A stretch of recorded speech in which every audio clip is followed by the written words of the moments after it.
in the beating of Rodney King and clears 2 others. Hundreds were gathered outside the courthouse for the verdict. One juror talks to NBC star Jones about his decision, and Mayor Dinkins says the officers went too far in doing their jobs. News 4's Steve Handelsman is live in Los Angeles with more on the verdict and its aftermath. Steve? Good evening. 8 o'clock here in South Central Los Angeles, and so far all is well. This is the 77th Police Division, the precinct closest to the infamous intersection of Florence and Normandy, just right up there, where all day and into this night so far it has been peaceful, calm, and quiet. About the only commotion in this part of town today came when the verdicts were announced. This time it was joy that erupted in the streets of L.A. Millions tuned in as the verdicts were announced. Jesse Jackson was in town. The same outside federal court. But up in the courtroom, it was hushed. Jurors had voted the verdicts yesterday, but Judge Davies held the announcement until 7 a.m. Sergeant Stacy Kuhn, guilty. He had no reaction. Officer Lawrence Powell, guilty. He swallowed hard. Tim Wind and Ted Brasino, innocent. Still our friend. Prosecutors had worked since last April's riot to convict the cops of intentionally using excessive force on Rodney King. I think a year ago, the conscience of the community, the conscience of the nation, cried out for justice, and this verdict provides justice. One of the jurors in the case, who plans to remain anonymous, says tonight the prospect of another L.A. riot played no part in deliberations. But he says jurors did rely heavily on the tape. There comes a point where he's not trying to get up, but they're hitting him anyway. And so he's trying to figure out why they're hitting him. He knows there must be a reason for that. And after a while, it becomes apparent to him they're hitting him just to hit him. That logic baffles Powell's lawyer. I didn't feel like we were outgunned, and I'm not really sure what went wrong in the jury room. Wrong to some, but to most in L.A., the verdict seemed right. I think we can all breathe a collective sigh of relief that justice has finally prevailed. Fearing 4 acquittals and an angry reaction, L.A. police had gone on full tactical alert. Extra officers in riot gear trained in crowd control. A command center at L.A. Coliseum. But 11 hours after the verdicts, still no big problems. Back live now at the 77th Police Division in South Central, where police have taken up defensive positions out of sight of you up on the roof there. Now that night's fallen, police here are more concerned. After all, they figure all 4 of the accused cops were not convicted. But tonight, no one here believes there could be a repeat now of last year's rioting. I'm Steve Handelsman, reporting live from South Central L.A. Back to you. All right, Steve, just one question here. Sergeant Kuhn's lawyer has already indicated that he will very likely appeal. Is there the sense here that these officers may have a strong chance for winning on appeal? Well, Ralph, I don't know about winning, and I'm no lawyer, but I can tell you what the lawyers are saying, and that is it hinges on a couple of points. First of all, the judge in this federal case allowing, and it's very unusual, the use of a videotape testimony by one of the accused officers from the state trial. Ted Brasino was his name. He testified against the other police officers. Didn't do it this time, and defense lawyers argued you can't cross-examine a videotape. That's one point, and a number of other points that hinge on the allowance of certain pieces of evidence in this case. Whether they will be successful or not on appeal, we don't know, but they indicated strongly today, without making a firm commitment, that they plan to take it to an appeals court. And I'm told from lawyers, Ralph, that in cases like this, where people have been tried twice, not double jeopardy, but twice in 2 different sets of courts for the same set of facts, that appeals courts have tended to lean toward the defendants. So I suppose we can say it's a remote possibility that they could win on appeal, and there would have to be yet another trial, but that's just speculation, and I'm no lawyer. Back to you. Neither am I. All right, Steve, thank you. The juror who talked to Steve had more to say to NBC legal correspondent Star Jones. He placed the blame on convicted Sergeant Stacy Kuhn, who could have ordered that beating stopped. I definitely believe that Sergeant Kuhn was in charge, and he knew he was in charge, and it was up to him to stop that beating. For you, which one was the most difficult to deal with? It would be Powell. And the easiest? The easiest, Kuhn. Why? Because it was obvious to me that Kuhn was guilty. The juror also said he believes a few years in jail would be good for Sergeant Kuhn and Officer Powell. Among the city and state officials reacting to the verdict is New York's Attorney General Robert Abrams, and he's with us right here in the studio now. Mr. Abrams, thanks for joining us. My pleasure, Ralph.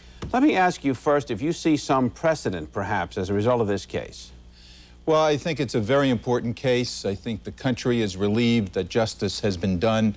I think it's a precedent for us here in New York. I was on the phone today with the United States Attorney General, Janet Reno, congratulating her and saying, you know, we had a very important case here in New York, the Yankel Rosenbaum case. The Crown Heights case. The Crown Heights case, where there was the murder of a man based on nothing more than his Jewish faith, and there was an acquittal at a local trial, and the federal authorities said that they would be investigating. And so I think it's very important that there be a follow-up on that case as well. Well, this is interesting news. What you're suggesting is, as a result of the Rodney King trial, there may be an attempt now to move ahead on a civil rights case in the Yankel Rosenbaum case here in New York. Well, we were told after the acquittal in the Rosenbaum case, I and others called for a federal investigation.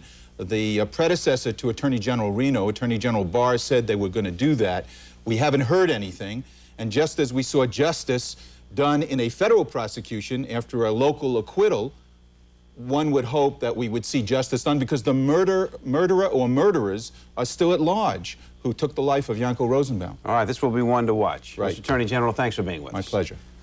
Like mayors across the nation, New York's David Dinkins is gratified at what apparently will be a quiet New York tonight. Today, he and other city officials reacted to the jury's verdict, as Gay Pressman reports. To this great work, let us join hands and increase the peace. Mayor David Dinkins, in words similar to those used by his counterpart, Mayor Bradley, in Los Angeles, called on New Yorkers today to keep cool. He met for 2 hours with PAs, including Police Commissioner Kelly and his deputy mayors, then watched the verdict on television and met reporters in the Blue Room. His view of the verdict contrasted with his police commissioner's opinion. Found guilty or not, these 4 officers crossed the thin blue line between the appropriate response and excessive force. The incident, as we've seen on the videotape, indicated to me use of excessive force.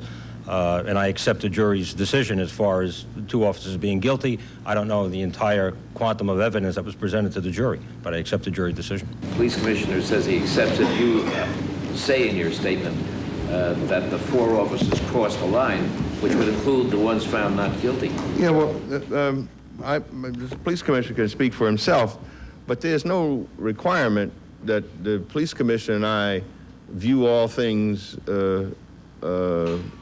alike. The mayor introduced some young Increase the Peace Corps volunteers and praised the people in the neighborhoods working to keep the city calm.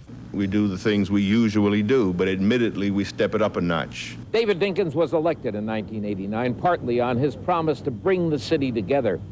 And both Dinkins and his rivals this year are aware that there are heavy political stakes involved in keeping this city peaceful. Gay Pressman, News 4, New York. To add now that former U.S. Attorney Rudolph Giuliani says he's pleased with the verdict. Giuliani, who is expected to run for mayor, says the verdict proves the system works. He put it this way. This was a difficult case. These jurors worked very hard. The lawyers worked very hard. A just result was reached. We should support it. We shouldn't try to undercut it. We shouldn't try to nitpick it. And we should encourage other people, even if they have reservations about it, to support it. This is the thing that Americans have died for, this system of justice. Giuliani says the system of justice that delivered this verdict is what makes this country different from the rest of the world. There's more to come on News 4 New York tonight. President Clinton reacts to the verdict in Los Angeles. The Reverend Al Sharpton responds with a rally at Police Plaza. Food and water are delivered to rebelling inmates at a prison in Ohio as authorities seek freedom for 5 hostages. And what about the rest of this weekend's weather, Ira? Well, we'll talk about that very subject, Ralph. I know it's on your mind. It looks pretty nice. We'll get specific in a few moments here on News 4 at 11. You know, if life were perfect, women wouldn't talk during the bottom of the night. Yeah, and magazines would never smell like perfume. No. See, if life were perfect, potato chips would cure hair loss. Dogs would walk themselves. And algebra, it would actually come in handy. Well, hey, at least there's Amstel Light. It's only 95 calories. Yeah, but it still has that real imported taste. Nothing's missing. Amstel Light is a great beer. Look, if life were perfect, you'd buy the next round. All right, I'm buying. You got a camera?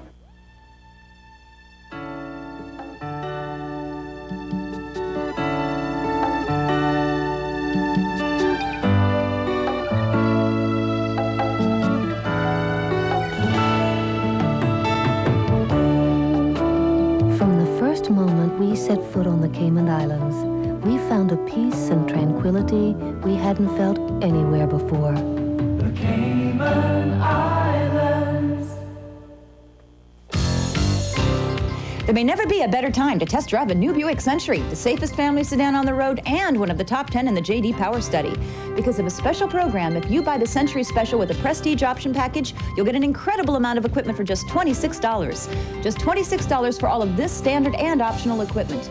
See your Buick dealer today for this limited time special $26 options offer on the Buick Century. 26 more great reasons Buick is quality you can definitely afford. Reverberations from the Rodney King verdict rolled peacefully through the nation's big cities where police were braced for possible violence had there been another total acquittal. And tonight, government officials join in a collective sigh of relief. The jury has spoken and justice has prevailed in Los Angeles. Attorney General Janet Reno promised that civil rights will be a priority for her department. The Department of Justice is going to do everything it can to continue to bring prosecutions to ensure that the civil rights of all citizens throughout America are protected. President Clinton praised the jury during a speech in Pittsburgh. Surely the lasting legacy of the Rodney King trial ought to be that, a determination to reaffirm our common humanity and to make a strength of our diversity.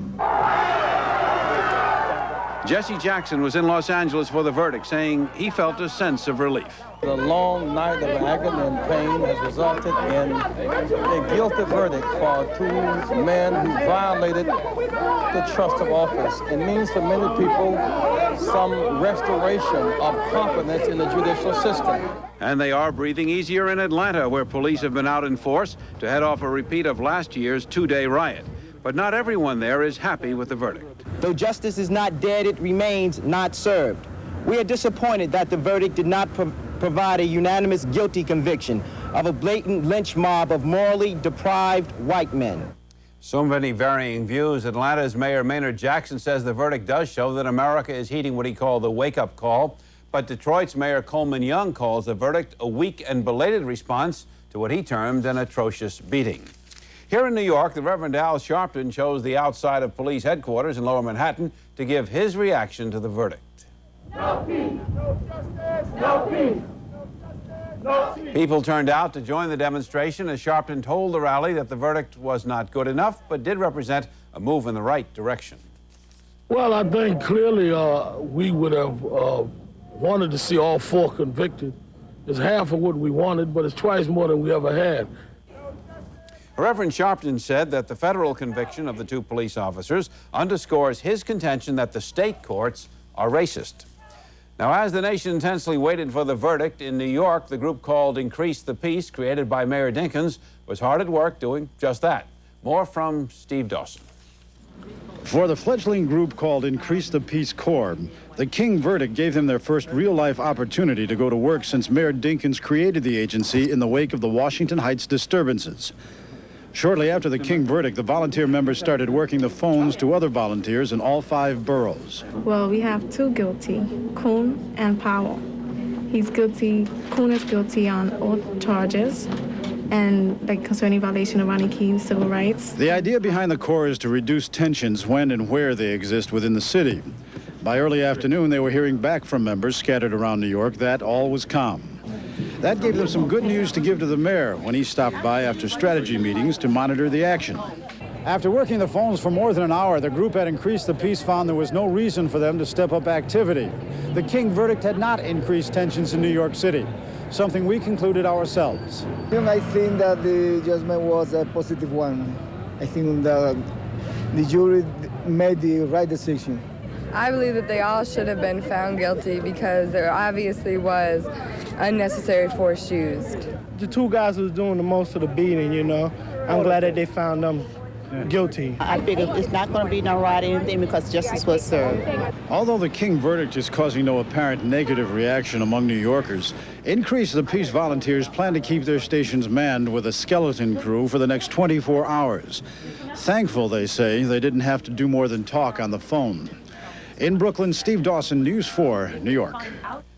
To other developments now. Police have arrested 2 men tonight for the murder of popular Bronx bartender Kevin Ahern on the eve of Easter Sunday. 21-year-old Eddie Dobinson of Manhattan and 25-year-old Miguel Vasquez of the Bronx are charged with that killing. Ahern was a native of Ireland. He opened a tavern in the Bronx 20 years ago. Last night, hundreds of his friends and customers turned out to remember him with a memorial walk through the Fordham section. And after that walk, it was learned that Ahern was shot outside a liquor warehouse in what appeared to be an attempted robbery. Police say 2 other men have also may have been involved. It is another tense night at that Ohio prison standoff, and that after a day of mixed signals and dashed hopes that the siege would finally end. An NBC television truck went into the prison. Officials said inmates wanted coverage for a possible surrender. Food, water, and medicine were sent in. And then the rumors that inmates were trying to dig their way out.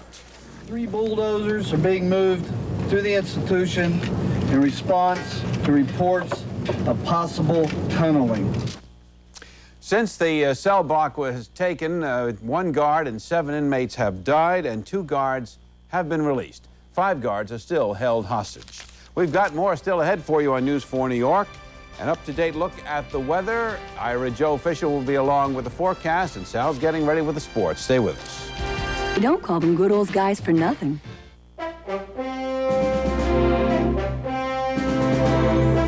If you're planning to fly from over here to over there, then you should know that only one airline flies you non-stop to the most cities from over here to over there. And since that one and only airline is Delta, you know you'll be getting the warmest, most personal service in the sky on your way over there. Delta, we love to fly, and it shows the world over. You try so hard to teach us all. Do you really think you'll reach us all? Crowded classrooms make the chances small.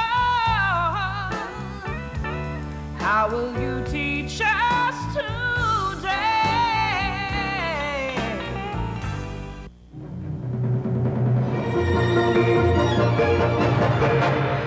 Escape. Calvin Klein. Your gift with any $38.50 Escape purchase at Macy's. Jeep days are here. That's right. The incredible opportunity to save on the Jeep vehicle you've been waiting for is now even more exciting with an unbelievable selection. Choose from hundreds of award-winning Jeep Grand Cherokees and get up to $1,100 in savings. Enjoy cash back on classic Cherokee Sport or get legendary Wrangler as low as this. So come in for Jeep days at your Jeep and Eagle dealer today, because days like these won't be here for long.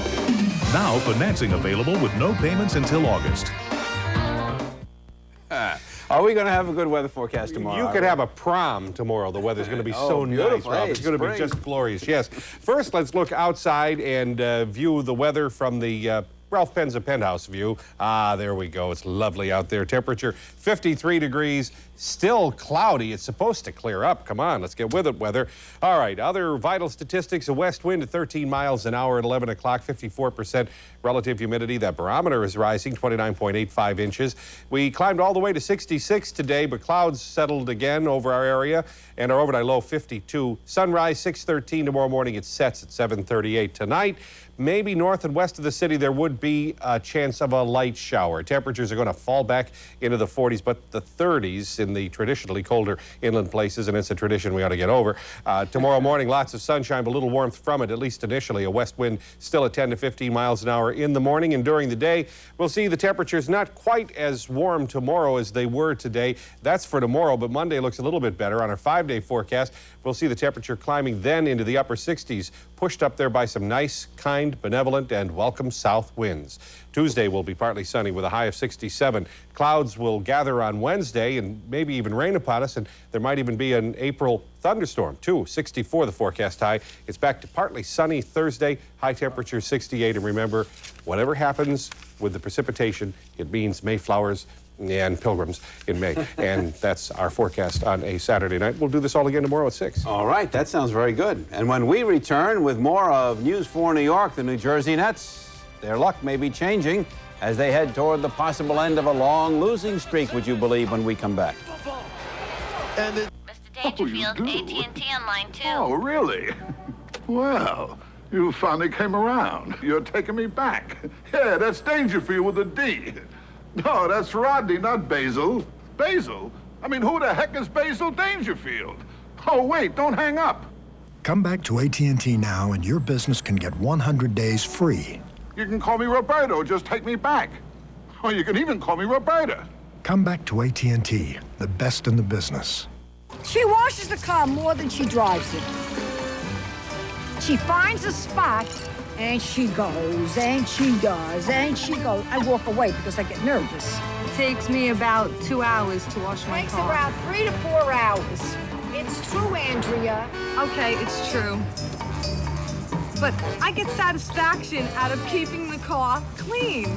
You missed the spot. I'm really not this picky about anything else but my car, but my son and my baby. I can see the hesitation in my customers' faces. I mean, I know I'm giving them the best prices, but how can I prove it? So I suggest they use their Citibank Visa. Here you go, Walter.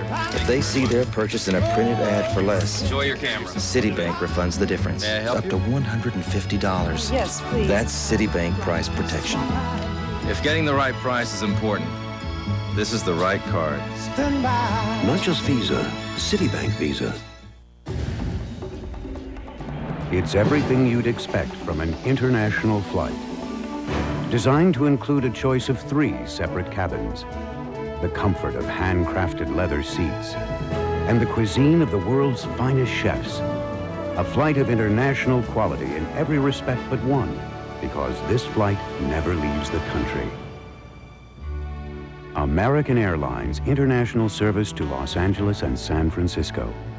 A spacious business class with wide leather seats and internationally acclaimed wines. A first class with individual video units and sumptuous sleeper seats. And in all 3 classes, the unmistakable style and comfort of an international flight. American's 3-class service from New York's JFK to Los Angeles and San Francisco, where coast-to-coast travel rises to an international level. If you're a Nets fan, we're going to send you to bed with a smile. Here's Sal. Okay, Ralph, the Nets put the brakes to their 7-game losing streak the hard way, edging the Bullets by a point. With less than 8 minutes to go, Rex Chapman's basket put the Nets behind by 23 points, but the rest of the game belonged to New Jersey. First, the confrontation between Drazen Petrovic and Harvey Grant of the Bullets. Grant was ejected for punching. That sparked the Nets. Rick Mahorn's bucket with 40 seconds left cut Washington's lead to 1. They exchanged several free throws, and then Derek Coleman won it for the Nets with 3 seconds left. Final 104-103.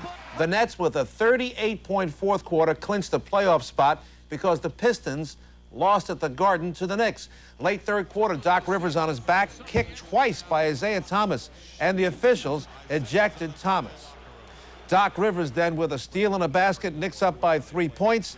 Rivers topped the Knicks with 21 points. Pat Riley says that was the basket of the game. Charles Oakley grabbed a season-high 19 rebounds to go with his 10 points.